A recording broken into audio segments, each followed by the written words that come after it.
दोस्तों, आज हम आपको भगवान श्री कृष्ण जी के वृंदावन धाम की कुछ रहस्यमयी और चमत्कारी बातें बताने जा रहे हैं, जो आपको सुनकर बहुत अच्छा लगेगा। तो आइए सुनाते हैं वृंदावन धाम के कुछ चमत्कारी रहस्यों को। वृंदावन में एक रंग महल है। प्रतिदिन मंदिर के अंदर स्थित रंग महल में राधा कृष्ण जी का पलंग लगा दिया जाता है और पूरा रंग महल सजा दिया जाता है तथा राधा जी का श्रृंगार सामान रखकर मंदिर के दरवाजे बंद कर देते हैं। जब प्रातः दरवाजे खुलते हैं तो सारा का सारा सामान अस्त व्यस्त मिलता है।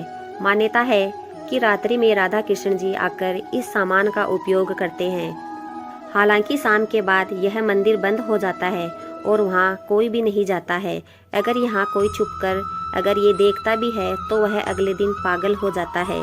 वृंदावन में भगवान श्री कृष्ण का एक ऐसा ही मंदिर है जो अपने आप ही खुलता है और अपने आप बंद हो जाता है। वृंदा तुलसी को कहा जाता है। यहाँ तुलसी के पौधे अधिक है, इसलिए इसे वृंदावन नाम दिया गया है, यानी वृंदा का वन।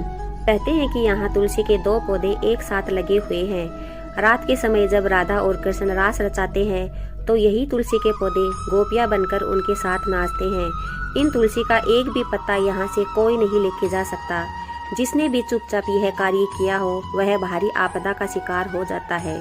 मंदिर के परिसर में उगने वाले पेड़ और निधिवन में उगने वाले पेड़ भी अजीब हैं। यहाँ की पेड़ की शाखाएं नीचे की ओर बढ़ती है, जहाँ आमतौर पर पेड़ ऊपर की तरफ बढ़ते हैं। वहीं निधिवन में मौजूद पेड़ों की ऊंचाई बेहद कम है। यहाँ पेड़ भी आपस में गुंथे हुए हैं, जो इस जगह को देखने में भी रहस्यमयी बनाती है। मंदिर में भगवान श्री कृष्ण रोज रात को खुद शयन करने आते हैं। उनके सोने के लिए मंदिर के पुजारी रोज पलंग लगाते हैं और जिस पर साफ सुथरी गद्दी एवं बिस्तर के ऊपर चादर बिछा देते हैं। लेकिन कहते हैं कि जब मंदिर खुलता है तो उस बिस्तर की हालत देखकर सभी अचंभित हो जाते हैं, क्योंकि उसे देखकर लगता है कि वहाँ कोई सोया था। सबसे आश्चर्य की बात यह है कि यहाँ प्रतिदिन माखन मिश्री का भोग चढ़ाया जाता है। जो बच जाता है उसे मंदिर में ही रख दिया जाता है, लेकिन सुबह तक वह प्रसाद भी समाप्त हो जाता है। आखिर कौन खा जाता है उस प्रसाद को? रात में यहाँ कोई भी तो नहीं रुकता। स्थानीय लोगों के अनुसार ऐसा बरसों से होता आ रहा है। कुछ लोग इसे अंधविश्वास मानते हैं और कुछ लोग इसे भगवान श्री कृष्ण की लीला। यहाँ के आसपास के अधिकतर घरों में खिड़कियाँ नहीं होती है और जिनके घरों में है वे शाम की आरती के बाद खिड़कियां इस डर से बंद कर देते हैं कि कोई मंदिर की दिशा में देखे नहीं, अन्यथा वह अंधा हो जाता है। आज भी समय समय पर प्रभु वृंदावन के निधिवन और मधुवन में रास रचाते हैं। यहाँ के मंदिरों में भी भ्रमण करते हैं। कहते हैं कि भगवान श्री कृष्ण वृंदावन के निधिवन में रास लीला करने आते हैं और उनके साथ श्री राधा सहित उनकी अष्ट सखियां भी आती है।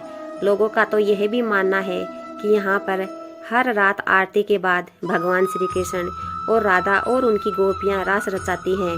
आसपास रहने वाले कई लोगों का यह भी कहना है कि उन्हें कई बार घुंघरू की आवाजें सुनाई देती है, लेकिन कोई इस रास लीला को अपनी आंखों से देखने की हिम्मत नहीं रखता और जिसने भी देख ली फिर दुनिया में कुछ देखने लायक नहीं रहता, यानी अंधा हो जाता है।